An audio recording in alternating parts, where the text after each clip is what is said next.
Indonesia sebagai negara maritim. Indonesia memiliki 17.000 pulau lebih dengan garis pantai terpanjang kurang lebih 95.000 km.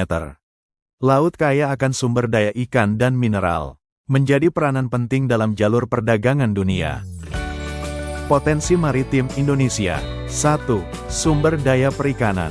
Sumber daya perikanan di Indonesia sangat kaya dan beragam, termasuk tuna, kerapu, udang, cakalang, tongkil, dan cumi-cumi. Potensi perikanan ini memberikan kontribusi besar terhadap ekonomi dan ketahanan pangan. 2. Pariwisata bahari. Raja Ampat, Taman Laut Bunaken, dan Kepulauan Seribu adalah 3 destinasi wisata bahari unggulan di Indonesia yang menawarkan keindahan bawah laut yang memukau dan beragam biota laut. Ketiga lokasi ini menjadi daya tarik bagi wisatawan domestik maupun mancanegara yang mencari pengalaman menyelam, snorkeling, atau sekadar menikmati keindahan pantai dan laut. 3. Sumber daya mineral. Minyak bumi, gas alam, dan mangan adalah sumber daya mineral yang penting. Minyak bumi dan gas alam adalah bahan bakar fosil yang terbentuk dari sisa-sisa organik jutaan tahun lalu, sementara mangan adalah logam yang digunakan dalam berbagai industri. 4. Perdagangan. Pelabuhan Tanjung Perak, Selat Malaka, dan Selat Sunda memiliki peran penting dalam perdagangan global, terutama untuk jalur kapal.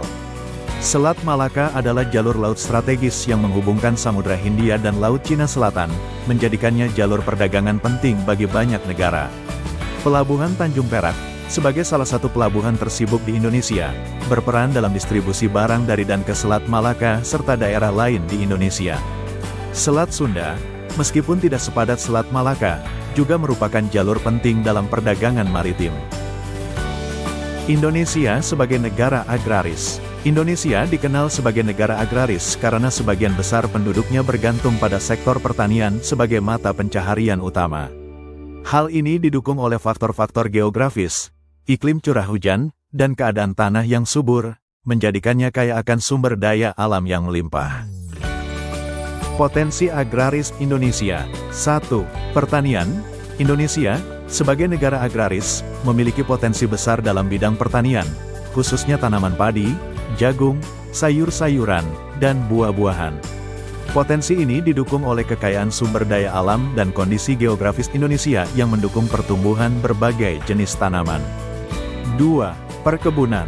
Indonesia memiliki potensi agraris yang besar dalam sektor perkebunan, dengan kelapa sawit, karet, kopi, dan kakao sebagai komoditas unggulan. Indonesia merupakan produsen terbesar dunia untuk kelapa sawit dan karet, serta produsen utama kopi dan kakao.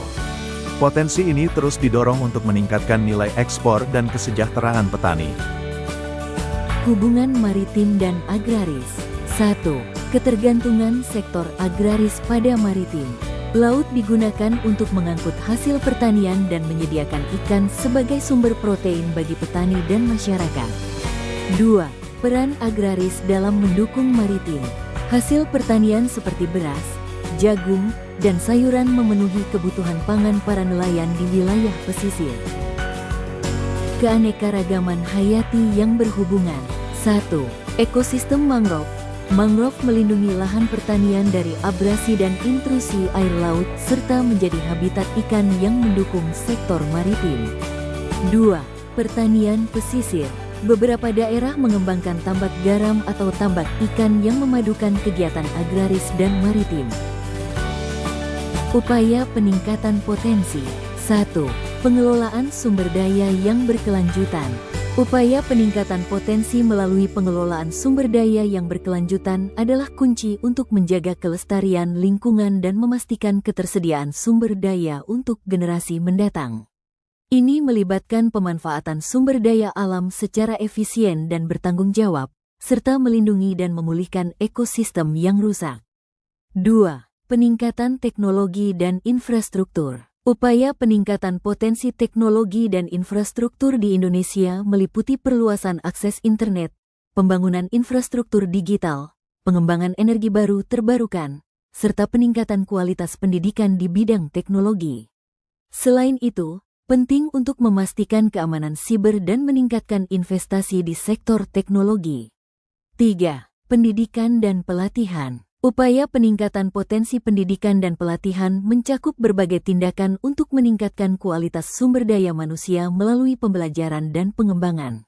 Ini melibatkan peningkatan kualitas guru, perbaikan kurikulum, penyediaan fasilitas yang memadai, dan peningkatan akses ke pendidikan berkualitas. Selain itu, pelatihan berkala dan pengembangan keterampilan juga penting untuk memastikan tenaga kerja tetap relevan dan kompeten di lingkungan yang terus berubah. 4. Peningkatan akses pasar. Upaya peningkatan potensi peningkatan akses pasar melibatkan serangkaian strategi untuk memperluas jangkauan produk atau layanan ke pasar yang lebih luas. Ini bisa termasuk inovasi produk, pemanfaatan teknologi, penguatan hubungan dengan konsumen, dan pengembangan strategi pemasaran yang efektif.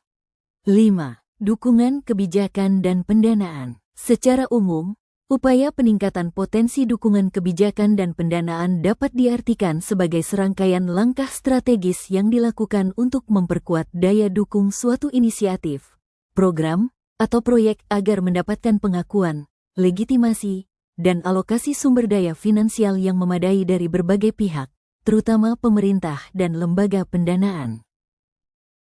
Indonesia memiliki peluang besar sebagai negara maritim dan agraris.